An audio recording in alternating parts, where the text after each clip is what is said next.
Avant de plonger dans les ombres de Mirecourt, je vous invite à nous dire en commentaire depuis quelle ville ou quel pays vous nous regardez et quelle heure il est chez vous. Il est toujours fascinant de constater jusqu'où nos récits voyagent, traversant les frontières et les fuseaux horaires pour nous rassembler autour d'une même histoire. Le récit qui nous occupe aujourd'hui est l'un de ceux qui sommeillent dans les archives départementales et les mémoires éteintes. Une chronique de silence et de transgression enfouie sous la poussière du temps. Nous sommes en 1933, à Mirecourt, dans les Vosges, une bourgade dont le cœur bat au rythme de la lutherie. C'est un monde d'ordre, de piété et de réputation solidement établie où chaque façade semble impeccable. Pourtant, derrière l'un de ces murs respectables se cachait une vérité si monstrueuse qu'elle menaçait de corrompre l'âme même de la communauté. Au centre de la vie sociale et artisanale de Mirecourt se trouvait la famille Lefebvre, une lignée de luthiers dont le savoir-faire était une source de fierté locale, presque un trésor national. Leur atelier, situé sur l'une des rues pavées menant à l'église Notre-Dame de la Nativité, embaumait le bois des épicéas, l'érable et les vernis secrets, des parfums qui symbolisaient pour tous l'harmonie, la tradition et la transmission d'un art sacré. En public, les Lefebvre incarnaient les vertus de la province, la rigueur dans le travail, une discrétion absolue et une dévotion qui se manifestait chaque dimanche sur les bancs de l'église. Ils étaient le reflet parfait de cette France conservatrice, encore marquée par la Grande Guerre et secouée par les prémices d'une nouvelle crise. Personne n'aurait pu imaginer que cet atelier, sanctuaire de la musique, était devenu le théâtre d'une dissonance inavouable. La famille se composait de 3 figures, dont le silence devenait de plus en plus pesant. À la tête de l'atelier, depuis la mort de son père, se tenait Jean, un jeune homme de 25 ans, au talent incontesté, mais à l'âme tourmentée. Les voisins le décrivaient comme un travailleur acharné, presque maladif, dont le regard fuyant et l'attitude surprotectrice envers sa sœur commençaient à intriguer. Cette sœur, Élise, 19 ans, était d'une beauté fragile et éthérée qui semblait s'étioler à vue d'œil. Autrefois active au sein de la paroisse, elle vivait désormais recluse, officiellement pour des raisons de santé. Enfin, veillant sur eux, il y avait la mère, Mathilde, une veuve d'une 50aine d'années, dont la piété rigide semblait masquer une volonté de faire. Elle était la gardienne de l'honneur familial, mais était-elle une protectrice ou la geôlière de ses propres enfants? Car derrière les volets clos de la maison Lefebvre, une transgression fondamentale était à l'œuvre, un secret qui brisait à la fois les lois de la nature et celles de Dieu. La relation entre le frère et la sœur avait dépassé les limites de l'affection fraternelle pour sombrer dans l'inceste. Ce haine n'était pas un accident isolé, mais une dynamique installée, un poison lent qui corrompait chaque geste, chaque silence et chaque note de musique issue de l'atelier. La maison, autrefois symbole de l'artisanat et de la pureté, était devenue une prison dorée, où la culpabilité et le désir s'entrelaçaient dans une étreinte mortifère. La perfection de leur violon était désormais une façade macabre, un chef-d'œuvre né d'une horreur cachée. Comment une telle abomination a-t-elle pu naître et prospérer dans un environnement si pieux et si ordonné? Mirecourt, en cette année 1933, est bien plus qu'une simple bourgade des Vosges. C'est un univers clos. Un microcosme vibrant au son des gouges, des rabots et des archets, testant la sonorité d'un violon fraîchement verni. L'air y est imprégné d'une odeur tenace et complexe, mélange de sciure de bois précieux, de colophane et d'alcool servant au vernis secret, transmis de génération en génération. C'est la capitale de la luthérie française, un titre qui impose à ses habitants une discipline de fer et un orgueil silencieux. Écho du crack de 1929 se fait encore sentir, rendant l'atmosphère plus austère, plus conservatrice. Dans ce monde où le savoir-faire est une religion et la réputation un capital inestimable, chaque famille d'artisans est un royaume, et chaque porte fermée, une forteresse protégeant ses secrets. Les rues pavées de la ville, comme la rue Chanzy ou les abords de la place Thiers, sont le théâtre d'une chorégraphie sociale immuable. Les artisans, le visage fermé et le pas pressé, se croisent sans s'attarder, leur regard portant le poids des commandes à honorer et des dettes à régler. Les maisons à colombages, aux façades sévères et aux volets obstinément clos, semblent monter la garde. Elles ne sont pas de simples habitations, mais les gardiennes de dynasties familiales, où le travail et la vie privée se confondent dans une promiscuité étouffante. Chaque fenêtre est un œil potentiel. Chaque mur a des oreilles. La discrétion n'est pas une vertu, mais une condition de survie. Car dans ce réseau de regards croisés, le moindre écart de conduite peut devenir une tache indélébile sur l'honneur d'un nom. Au centre de cette toile sociale et morale se dresse, l'église Notre-Dame de la Nativité, dont le clocher rythme la vie des Mircursiens, des prières du matin aux angoisses du soir. Elle est le cœur battant de la communauté, le lieu où les hiérarchies sociales sont réaffirmées chaque dimanche, où les familles rivalisent de piété et de respectabilité. Et l'édifice de pierre n'est pas seulement un lieu de culte, c'est le tribunal suprême de l'opinion publique.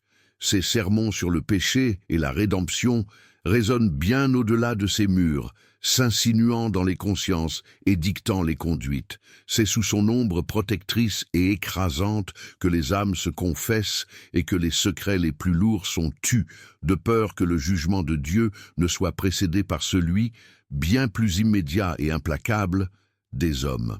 La vie collective de Mirecourt se nourrit de non-dits et de murmures échangés à voix basse. Le marché couvert est la principale chambre d'écho de ces rumeurs, un lieu où, entre deux étals de légumes et de fromages, les nouvelles se transmettent, se déforment et s'amplifient. On y commente l'état des affaires des uns, les fréquentations des autres, les maladies suspectes ou les deuils trop discrets. C'est une société où tout se sait, ou du moins se devine, mais où rien ne se dit ouvertement. Cette culture du secret partagé, ce pacte de silence collectif, permet de maintenir une façade d'ordre et d'harmonie. Mais sous cette surface lisse, les tensions s'accumulent, les frustrations macèrent et les drames se nouent loin des regards, dans le huis clos des ateliers et des salons bourgeois. Le journal local, L'Écho des Vosges, joue un rôle essentiel dans cette mise en scène de la normalité. Ces colonnes consignent avec une précision méticuleuse les événements qui rythment la vie de la cité.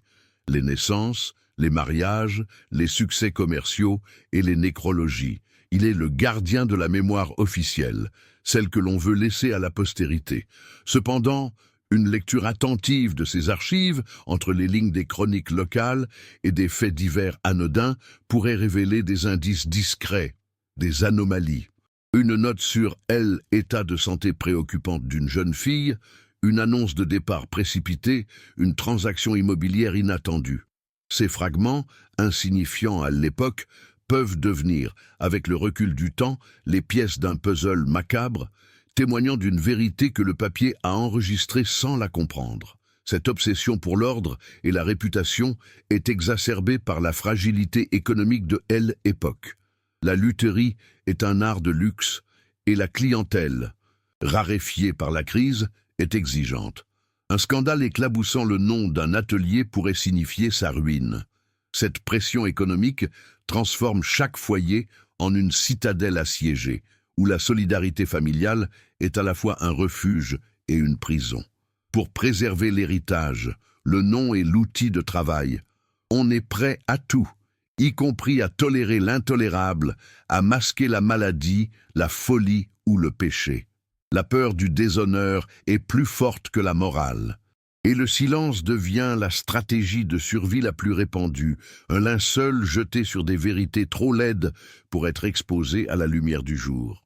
Ainsi, Mirecourt, en 1933, est une scène parfaitement préparée pour une tragédie silencieuse.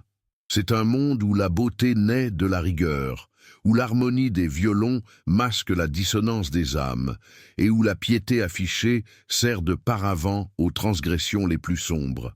L'ordre social, si solidement établi, repose sur une série de murs. ceux des maisons, des ateliers, des églises, mais surtout ceux, invisibles et infranchissables, du secret. C'est dans ce terreau de conformisme, de peur et de silence que le drame de la famille Lefebvre a pu germer et croître, comme une plante vénéneuse dans une serre close. Comment, dans une communauté si attentive aux apparences, personne n'a-t-il rien vu? Ou, question plus troublante encore, combien ont su et ont choisi de se taire? Au cœur de la toile sociale de Mirecourt, le nom Lefebvre résonnait avec la clarté et la profondeur d'un de leurs propres violoncelles. Il était un synonyme d'excellence, une signature qui garantissait non seulement un instrument d'une qualité irréprochable, mais aussi une lignée d'artisans dont l'intégrité semblait aussi solide que le bois d'érable qu'ils sculptaient. Les registres de la Chambre de commerce locale, datant de la fin du XIXe siècle, attestent de leur importance, les qualifiant de piliers de notre art et de notre communauté.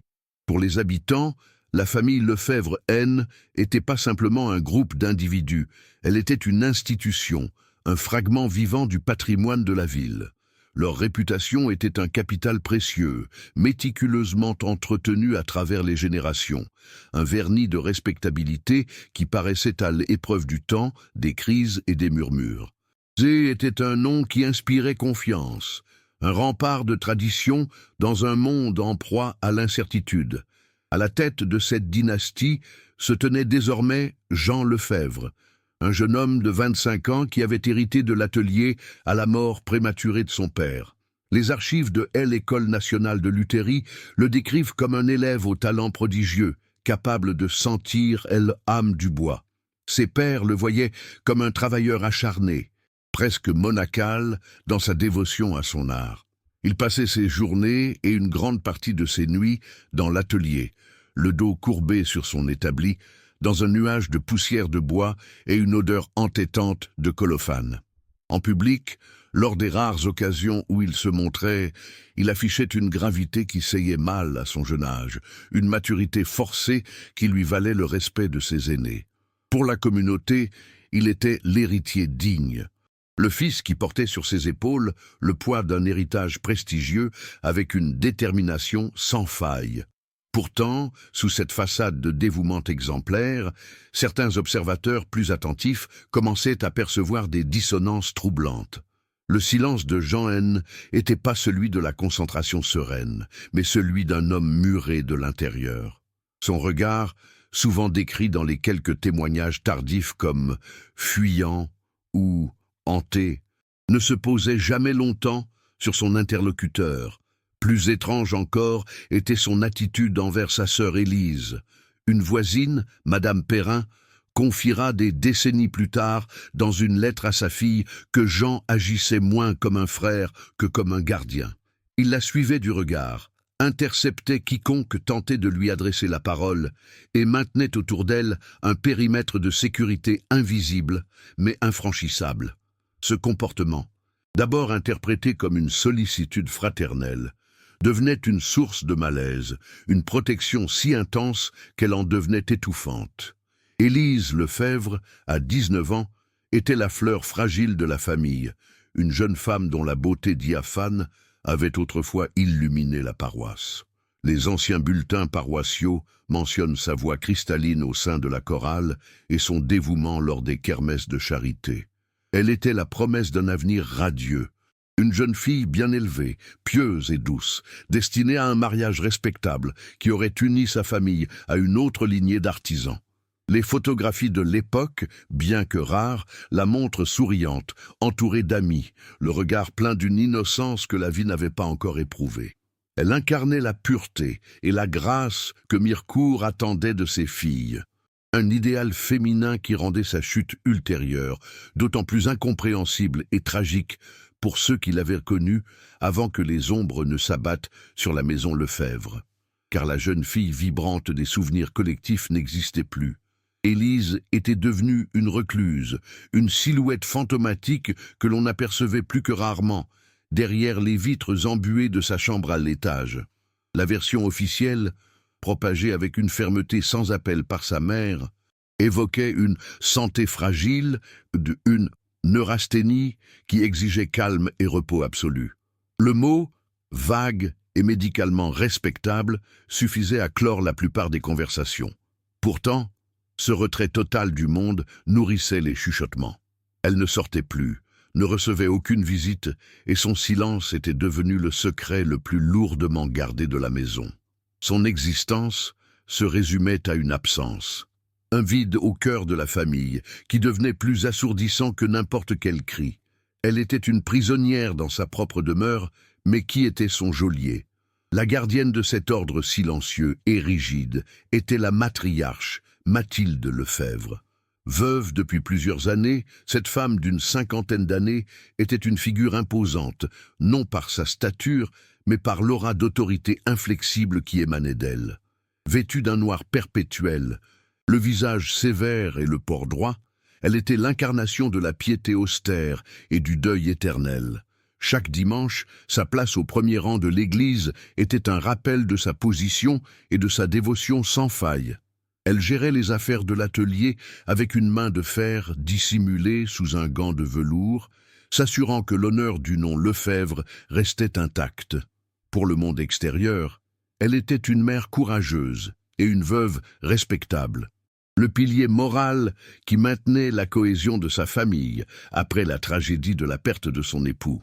Cependant, derrière le masque de la dévotion se cachait une volonté de contrôle absolu. Mathilde était le rempart qui isolait sa famille du reste du monde. C était elle qui répondait à la porte, qui filtrait les appels et qui décourageait les visites avec une politesse glaciale. Les quelques interactions rapportées par les commerçants la décrivent comme une femme de peu de mots, dont les yeux semblaient sonder les intentions de chacun. Était-ce la prudence d'une mère protégeant ses enfants fragilisés ou la vigilance d'une complice gardant un terrible secret? Sa piété, si ostentatoire, commençait à paraître suspecte à certains comme un bouclier brandi avec trop de force.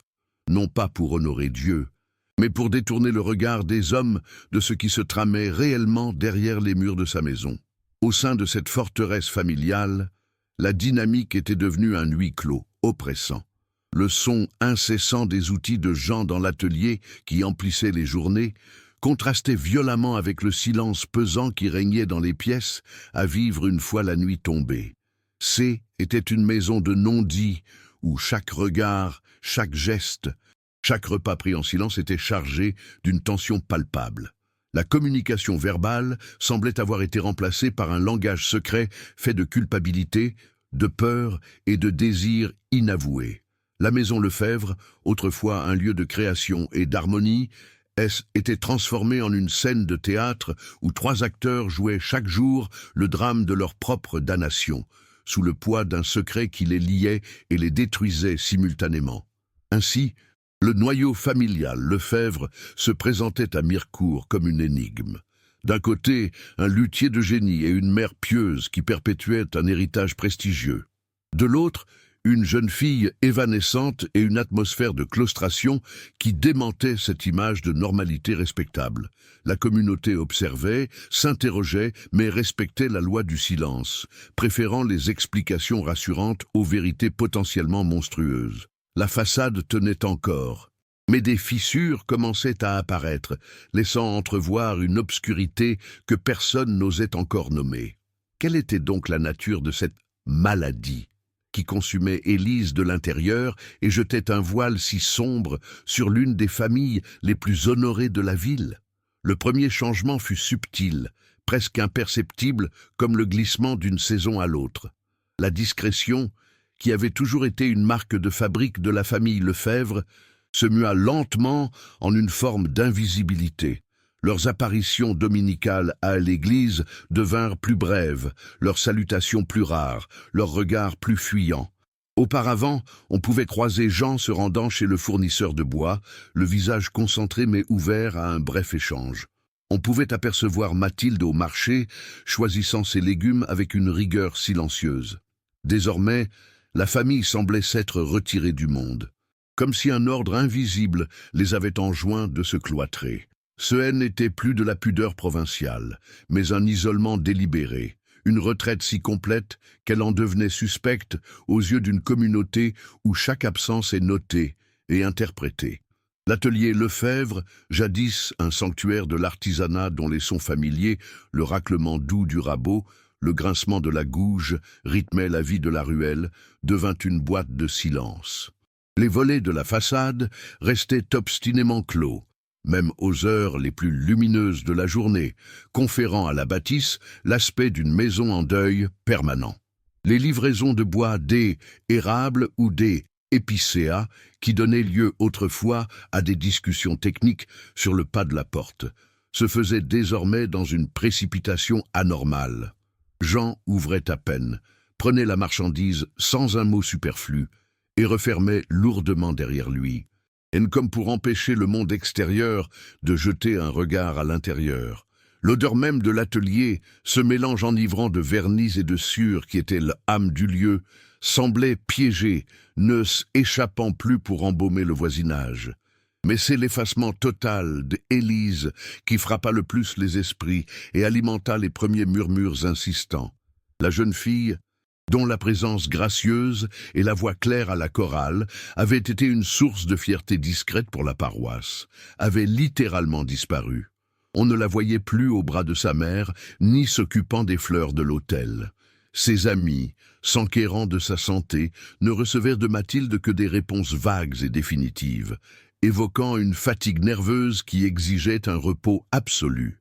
Élise était devenue un spectre derrière les carreaux de sa fenêtre, une silhouette que certains prétendaient apercevoir, le soir, regardant la rue avec une mélancolie insondable. Son absence n'était pas seulement un vide social, elle était une question lancinante posée à toute la communauté. Puis vinrent les visites du docteur Galland. Le vieux médecin de famille, un homme respecté pour sa discrétion et son dévouement, fut aperçu à plusieurs reprises, se garant à la nuit tombée devant la maison des Lefebvre. Il n'utilisait pas l'entrée principale, mais une porte dérobée donnant sur le jardin, comme pour éviter les regards indiscrets. Ses visites étaient brèves, mais à chaque fois, il en ressortait le visage plus soucieux, les épaules plus voûtées. Interrogé avec prudence par quelques notables au cercle municipal, il se contentait de marmonner des généralités sur le secret médical, tout en laissant transparaître une impuissance qui intriguait. La présence nocturne du médecin confirmait que quelque chose de grave se jouait derrière ces murs, quelque chose qui dépassait le cadre d'une simple maladie de langueur. Le vide laissé par les Lefebvre fut rapidement comblé par le flot des rumeurs. Mirecourt, avec son réseau serré de relations et d'observations mutuelles, devint une caisse de résonance pour les hypothèses les plus diverses. Au marché couvert, entre deux étals, les commères échangeaient à voix basse leurs théories. On parlait d'abord d'une maladie honteuse, un mal que l'on cachait par peur de la contagion et de l'opprobre. Le mot « tuberculose » fut prononcé, chuchoté avec une crainte révérencieuse. Cette maladie, encore redoutée et souvent mortelle, expliquerait la réclusion, le secret et l'air grave du docteur Galland. C'était une explication tragique mais socialement acceptable. Une fatalité qui permettait de plaindre la famille, tout en la maintenant à une distance sanitaire et morale. Cependant, une autre rumeur, plus insidieuse et plus scandaleuse, ne tarda pas à éclore. Elle concernait directement Élise et sa disparition soudaine. Et si sa maladie n'était pas dans ses poumons, mais dans son ventre? Une grossesse hors mariage, dans cette France catholique et conservatrice de 1933, aurait été une catastrophe absolue pour l'honneur des Lefebvre, une tache indélébile sur leur nom. Cette hypothèse expliquerait le confinement de la jeune fille, la volonté de la cacher aux yeux de tous jusqu'à ce que le problème soit, d'une manière ou d'une autre, résolu. Cette théorie, plus cruelle, transformait la compassion en jugement. Elle faisait de la famille non plus des victimes du destin, mais les gardiens d'une faute morale impardonnable. C'est dans ce climat de suspicion que parut une note brève dans la chronique locale de L'Écho des Vosges. Enterrée entre une annonce pour une foire agricole et le compte-rendu d'une réunion du conseil municipal, une simple phrase mentionnait « État de santé préoccupant de la jeune Élise Lefebvre, qui la contraint à un repos prolongé. Ces quelques mots, d'une neutralité étudiée, agirent comme de l'huile sur le feu. Ils officialisèrent la situation sans rien révéler, confirmant qu'il y avait bien un problème tout en respectant le mur de silence érigé par la famille. Pour les habitants de Mirecourt, cette ligne imprimée N n'était pas une information, mais une invitation à spéculer davantage. Le journal, en voulant apaiser, n'avait fait qu'amplifier l'écho du mystère. Aux rumeurs et aux faits observés s'ajoutèrent bientôt des témoignages plus troublants, des fragments sonores qui traversaient les murs épais de la maison. Une voisine directe, Madame Perrin, dont le jardin jouxtait celui des Lefebvre, confia à son mari avoir entendu des choses étranges durant la nuit. Pas des cris francs, mais des disputes étouffées, des éclats de voix vite réprimés, comme si une violente querelle était constamment sur le point d'exploser avant d'être contenue. Plus inquiétante encore, elle rapporta avoir perçu, par une nuit sans vent, le son de pleurs féminins, des sanglots longs et désespérés qui semblaient monter de la chambre d'Élise. Ces bruits nocturnes démentaient l'image d'un foyer uni faisant face à la maladie dans le calme et la prière. Face à cette montée des interrogations, Mathilde Lefebvre devint une forteresse humaine. Ses rares sorties étaient des démonstrations de force silencieuse. Le visage fermé, le corps raide dans ses vêtements sombres, elle traversait la ville sans accorder un regard à personne, son expression interdisant par avance toute question. Elle était la gardienne inflexible du secret familial. Si quelqu'un osait s'enquérir de la santé d'Élise, elle répondait d'une voix glaciale que sa fille avait besoin de tranquillité et que la curiosité était une forme d'impolitesse. Sa piété, autrefois perçue comme un signe de vertu, commençait à ressembler à une armure, un bouclier brandi non pas pour se protéger du mal, mais pour dissimuler une vérité inavouable qu'elle seule semblait maîtriser. Le malaise s'installa durablement.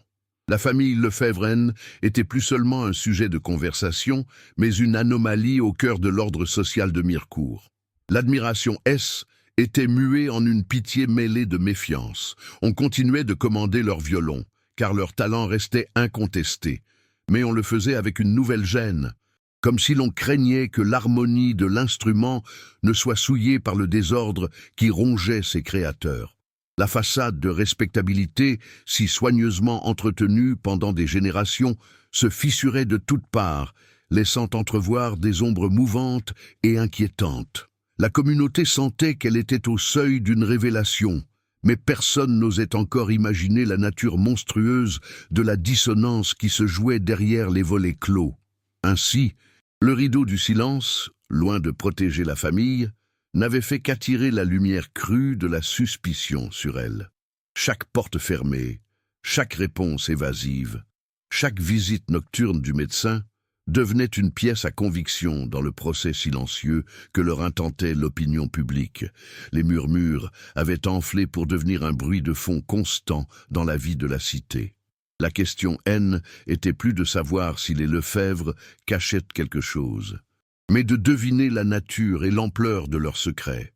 Quel drame, quelle maladie ou quel péché pouvait être si terrible pour contraindre l'une des familles les plus honorées de Mirecourt à s'emmurer vivante, choisissant le déshonneur du soupçon plutôt que la clarté de la vérité. Face à l'opacité croissante du mystère Lefebvre, les murmures de la communauté ne suffisaient plus. La simple curiosité se mua en une inquiétude collective, une angoisse sourde qui poussa certaines figures d'autorité morale de Mirecourt à agir. Ce ne fut pas une enquête officielle, menée par la gendarmerie, mais une investigation discrète, presque involontaire, faite de fragments de vérité recueillis par ceux que leur fonction plaçait au carrefour des consciences. Le curé, le médecin, le notaire, chacun détenait, sans le savoir, une pièce d'un puzzle macabre. Pour comprendre le drame qui se jouait derrière les volets clos, il fallait désormais assembler ces témoignages épars, ces confidences arrachées et ces notes griffonnées à la hâte, dans l'espoir que de cette mosaïque de secrets émergerait enfin une image cohérente, aussi terrible soit-elle. La première pièce, et la plus lourde de sens, provint de l'abbé Michel, le curé de Notre-Dame de la Nativité. Des décennies plus tard, dans un entretien consigné pour les archives du diocèse, le vieil homme, alors retiré, accepta de briser un silence partiel. Il décrivit les visites de plus en plus fréquentes de Mathilde Lefebvre, non pas pour la confession régulière, mais pour des entretiens privés dans la pénombre de la sacristie. Lié par le sceau absolu du secret confessionnel, il ne pouvait révéler les faits précis, mais ses mots, pesés avec une infinie douleur, en disaient long. Il parla d'une âme tourmentée par un péché qui dépasse l'entendement humain, une transgression si profonde qu'elle semblait corrompre non seulement les individus, mais la lignée tout entière. Son impuissance, disait-il, avait été le plus lourd fardeau de son sacerdoce. Cette déclaration, bien que vague, fut une déflagration dans la mémoire collective. Un péché qui dépasse l'entendement. Qu'est-ce que cela pouvait bien signifier dans une communauté qui avait connu les horreurs de la Grande Guerre, la pauvreté et la maladie? Les rumeurs de grossesse illégitime ou de maladie honteuse parurent de soudain bien futiles, presque rassurantes en comparaison. Les mots du prêtre orientaient les soupçons vers une abomination d'une autre nature, une faute morale et spirituelle si fondamentale qu'elle avait réussi à ébranler un homme de Dieu habitué à sonder les recoins les plus sombres de l'âme humaine. Le mystère Lefebvre-Ney était plus une affaire de mœurs, mais une question de mal absolu. Quel pacte monstrueux Mathilde avait-elle tenté de confesser sans jamais oser le nommer? La deuxième pièce du puzzle fut découverte bien plus tard par les descendants du docteur Galland, lors du tri de ses archives personnelles. Dans un carnet de cuir noir, où le médecin consignait ses réflexions les plus intimes, loin des registres officiels, plusieurs pages étaient consacrées au cas Lefebvre. Il y décrivait ses visites nocturnes, l'atmosphère irrespirable de la maison, le silence pesant et le regard vide d'Élise. Les diagnostics officiels de neurasthénie sévère et de crise de mélancolie y figuraient, mais ils étaient barrés d'un trait de plume rageur. En marge d'une description clinique de l'état d'abattement de la jeune fille, une note, écrite d'une main tremblante, presque illisible, posait une question terrifiante suivie d'une supplique. Consanguinité, Dieu nous pardonne. Cette note en marge agissait comme un révélateur chimique sur l'ensemble de l'affaire. Le terme médical, consanguinité, donnait un nom clinique et brutal au péché innommable évoqué par l'abbé Michel. Le médecin, homme de science et de rationalité, avait suspecté l'inceste. Son impuissance n'était pas seulement morale, mais aussi professionnelle. Que pouvait-il faire? Dénoncer une des familles les plus respectées de la ville sur la base d'une intuition sans preuve tangible aurait été un suicide professionnel et social.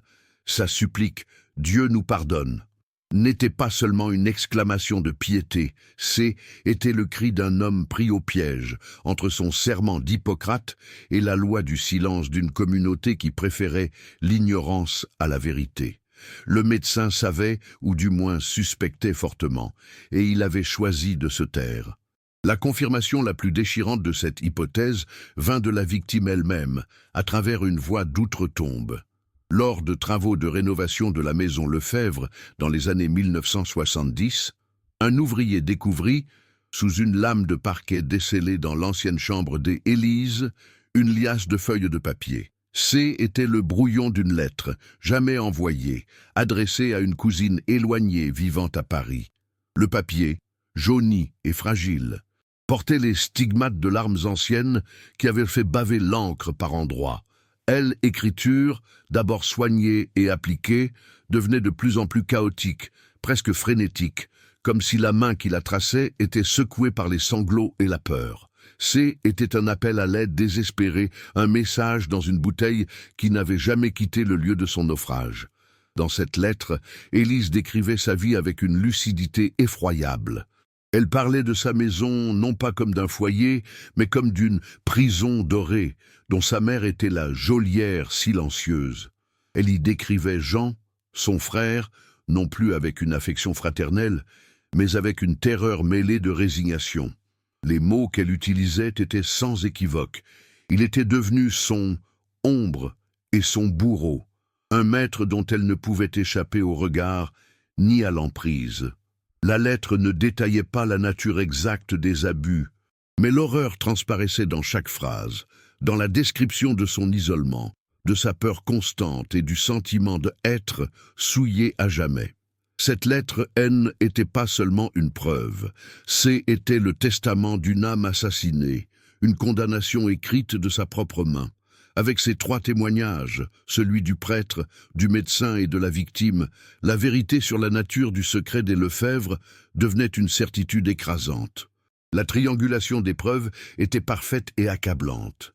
L'abomination morale dénoncée par l'homme de foi, la pathologie biologique suspectée par l'homme de science et la souffrance intime confessée par la jeune femme formaient un tableau cohérent et insoutenable.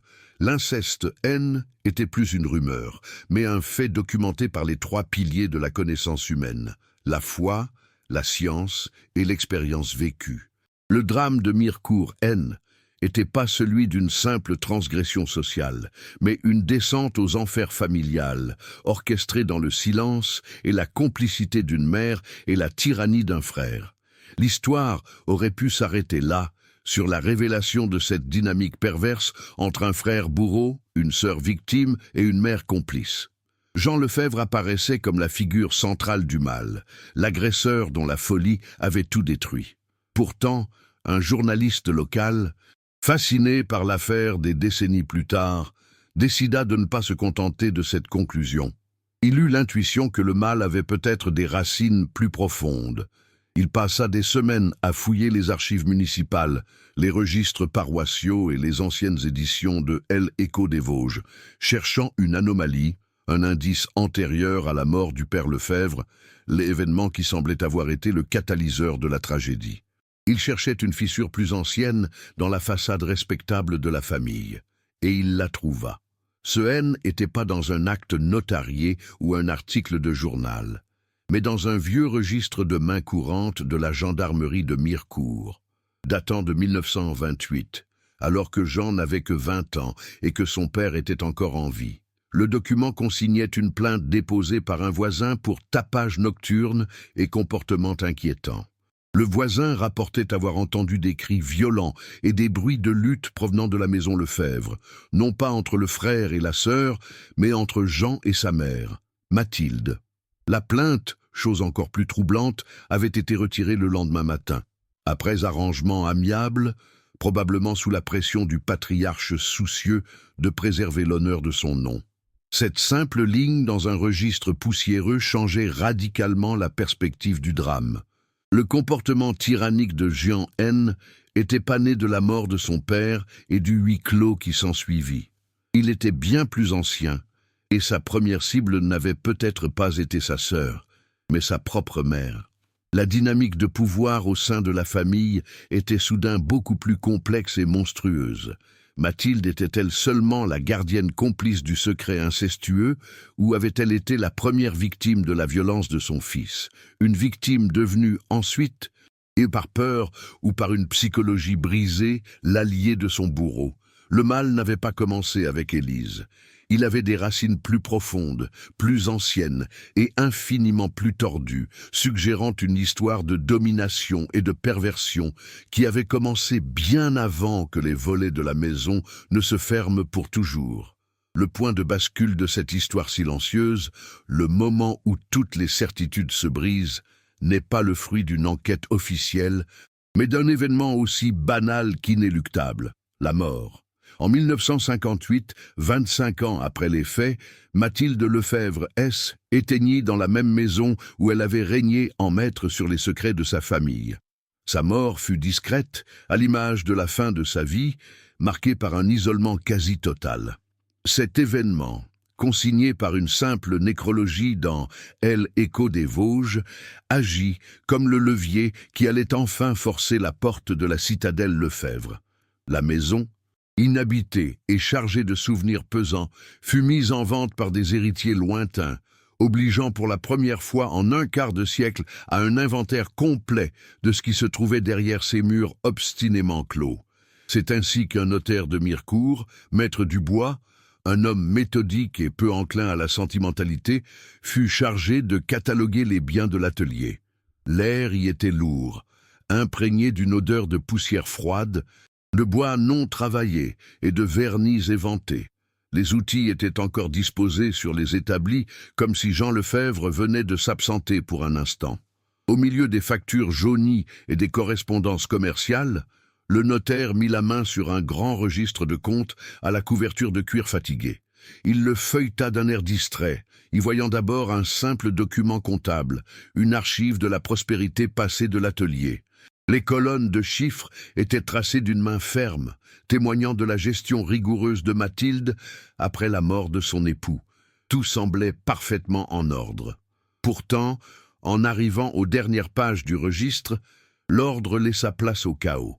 La calligraphie soignée et commerciale se mua en une écriture nerveuse, presque illisible, qui courait sur les lignes et débordait dans les marges. Ce N était plus un livre de comptes, mais le réceptacle d'une confession clandestine. Le notaire, intrigué, approcha le livre de la lumière blafarde, filtrant par une lucarne sale. Il ne s'agissait que de quelques pages, mais leur densité émotionnelle était suffocante. L'encre, par endroits, avait bavé comme si des larmes étaient tombées sur le papier encore frais. C était la voix de Mathilde Lefebvre, surgissant du passé, non plus comme la gardienne de la morale, mais comme l'architecte d'une monstruosité que personne n'aurait pu soupçonner. Les premiers mots étaient une adresse à son défunt mari, une justification murmurée à un fantôme. Elle y décrivait son désarroi après sa mort, la peur panique de voir le nom Lefebvre s'éteindre, de voir le talent unique de leur lignée se diluer dans un mariage ordinaire. « À notre sang est un trésor, notre art est un don divin », écrivait-elle. Il ne pouvait être souillé par des étrangers. Dans cette prose exaltée, la piété et l'orgueil se mêlaient en une mixture délirante. Elle ne se présentait pas comme une femme ayant subi une tragédie, mais comme une prêtresse chargée d'une mission sacrée, préserver la pureté de la lignée, quel qu'en soit le prix moral, social ou humain. Ces lignes initiales posaient les fondations d'une révélation qui allait redéfinir la nature même du mal. Puis, la confession basculait dans l'horreur explicite. Mathilde avouait que la relation incestueuse entre Jean et Élise n'avait pas été un secret subi, mais une solution qu'elle avait elle-même encouragée, voire orchestrée. Dans sa folie mystique et possessive, elle avait vu en cette union contre nature le seul moyen de garantir que le génie des Lefebvre resterait concentré, pur et intact. Elle avait manipulé son fils, le persuadant que C était son devoir filial et artistique. Elle avait isolé sa fille, la coupant du monde pour en faire le réceptacle sacrificiel de cet héritage maudit. Un péché sur terre pour une éternité de gloire dans notre art, avait-elle griffonné. La gardienne de l'ordre était en réalité la théoricienne du chaos, la source même du poison qui avait tout corrompu. Cette révélation recodifiait instantanément tous les personnages et tous les événements. Jean, le bourreau tourmenté, devenait aussi une victime. Un jeune homme brisé et modelé par la volonté perverse de sa mère. Son silence et sa violence prenaient une autre dimension, celle d'un fardeau qu'on lui avait imposé. Élise, quant à elle, n'était plus seulement la victime de son frère, mais d'un complot familial total, où celle qui aurait dû être sa protectrice était en fait sa plus grande ennemie. La maison N n'était pas une prison gardée par un frère, mais un autel sacrificiel érigé par une mère.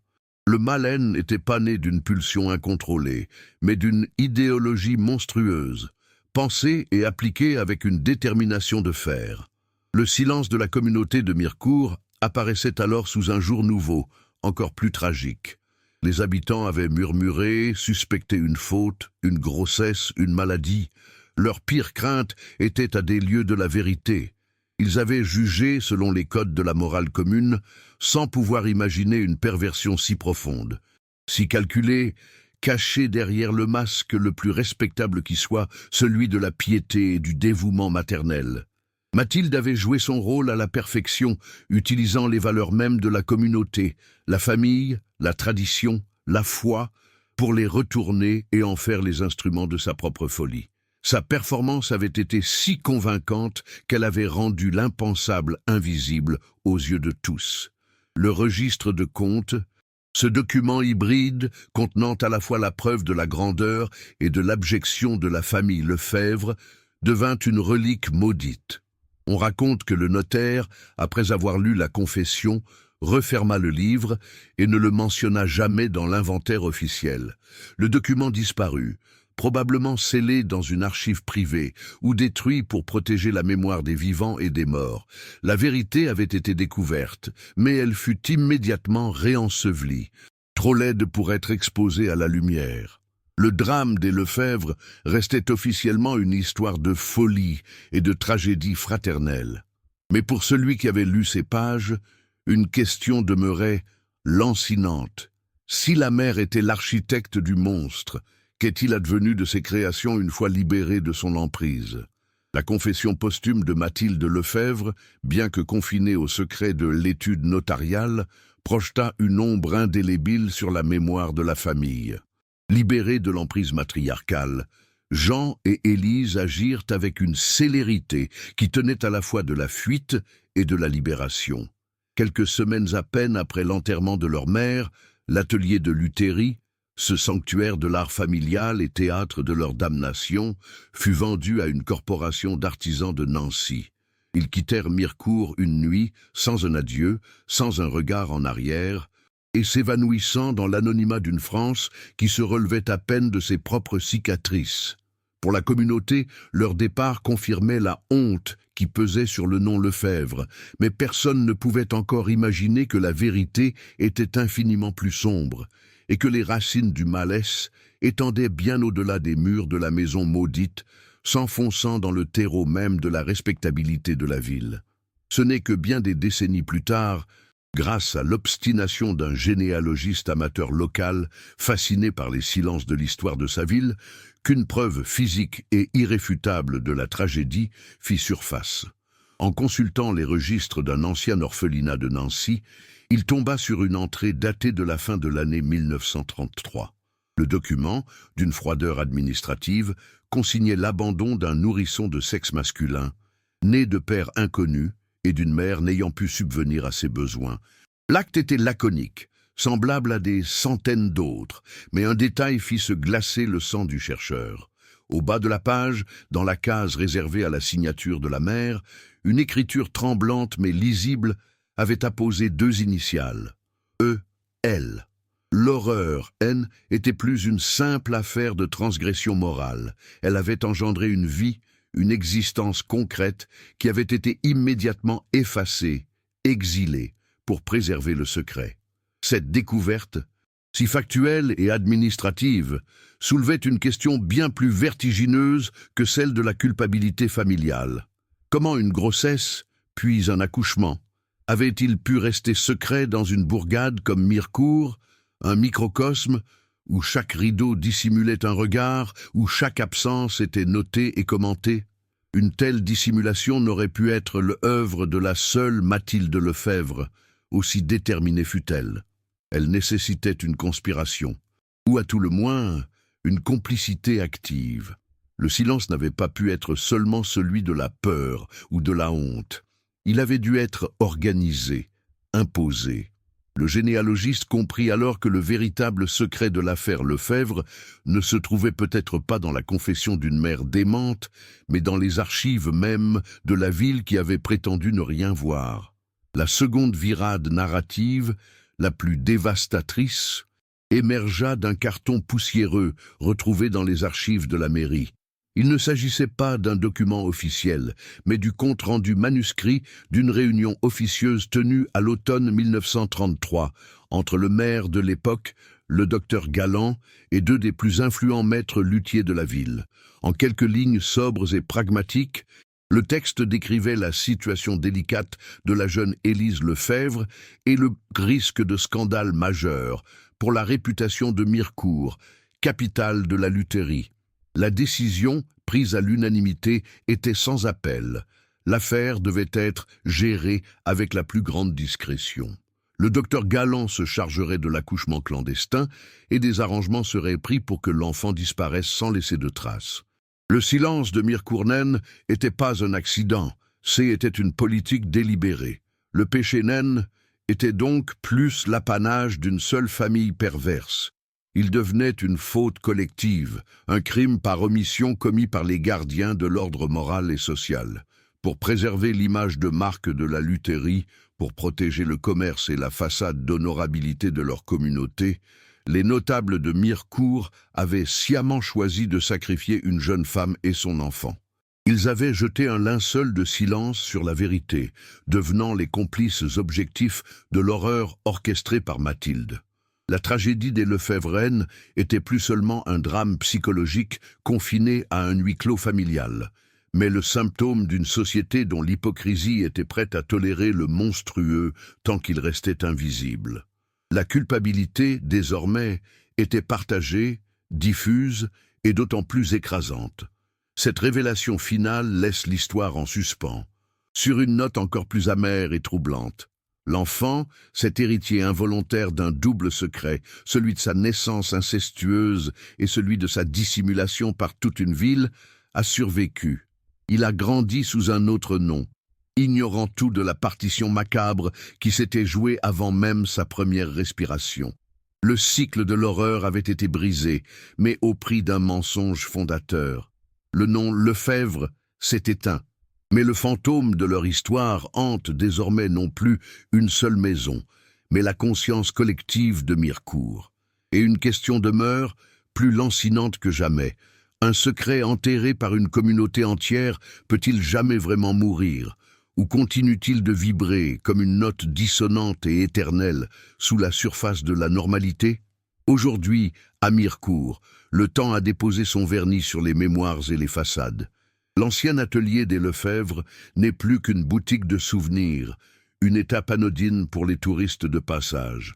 Sa devanture a été repeinte, modernisée, effaçant les cicatrices du passé. Pourtant, les jours de pluie, lorsque l'eau s'infiltre dans les pores de la vieille pierre, on peut encore deviner, comme un fantôme typographique, les contours des lettres gravées qui formaient autrefois le nom de la famille. Les rires des visiteurs et le cliquetis des bibelots sans âme ont remplacé le silence oppressant et le son des gouges sculptant le bois. Mais ce lieu, malgré sa nouvelle vocation, reste une archive muette, un espace où l'écho d'une tragédie est devenu si ténu qu'il se confond avec le simple courant d'air qui glisse sous la porte. L'art de la Lutherie, lui, a survécu à la honte. Dans les rues avoisinantes, d'autres artisans perpétuent la tradition, leurs ateliers embaumant toujours le bois d'érable et la colophane. Parfois, lorsqu'un maître luthier teste un violon nouvellement achevé, une mélodie s'élève, pure et vibrante. Elle flotte au-dessus des pavés, une harmonie parfaite née de la patience et du savoir-faire. Mais pour ceux qui connaissent l'histoire, ces notes portent en elles une dissonance invisible. Elles posent une question éternelle. La beauté peut-elle naître du monstrueux? Un instrument peut-il chanter la grâce s'il a été conçu dans l'ombre d'un péché innommable? Les violons des Lefebvre, s'il en existe encore, ne sont pas de simples objets de bois et de cordes. Ce sont des reliques d'une perfection née de l'horreur, des chefs d'œuvre dont la musique sublime sera à jamais hantée par le silence de ceux qui les ont créés. Les habitants de Mirecourt ne parlent plus de cette affaire. Le secret, autrefois murmuré dans les allées du marché, a été enseveli sous des décennies de non-dits, devenant une légende locale si vague qu'elle a perdu toute sa substance. C'est un chapitre que la ville a choisi de refermer, une cicatrice qu'elle préfère cacher sous le vêtement de la normalité. Pourtant, le passé refuse de mourir tout à fait. Les soirs de grand vent, lorsque les bourrasques s'engouffrent dans les ruelles étroites et font claquer les volets des vieilles maisons, certains anciens disent entendre plus qu'une simple plainte du vent. Ils perçoivent un murmure persistant, le son d'une histoire qui refuse l'oubli, la vibration d'un secret qui continue de résonner dans les fondations même de la cité, rappelant que la culpabilité collective est un fantôme bien plus tenace que la faute individuelle. Ainsi, la vérité est connue, mais la douleur elle, demeure une partition inachevée. Les faits sont consignés dans des archives poussiéreuses, mais le sens profond de la tragédie reste insaisissable. Le drame des Lefebvre se termine non pas sur une résolution, mais sur une série de questions suspendues dans le temps, comme des notes tenues à l'infini. Mathilde était-elle une manipulatrice monstrueuse ou une femme brisée par le chagrin et l'orgueil? Et qu'est-il advenu de l'enfant, cet héritier d'un silence si lourd, dont la vie a été construite sur le déni de ses propres origines? Nous vous laissons avec ces interrogations. Quelle est votre théorie sur cette tragédie qui a à jamais marqué l'âme de Mirecourt? Laissez votre interprétation dans les commentaires.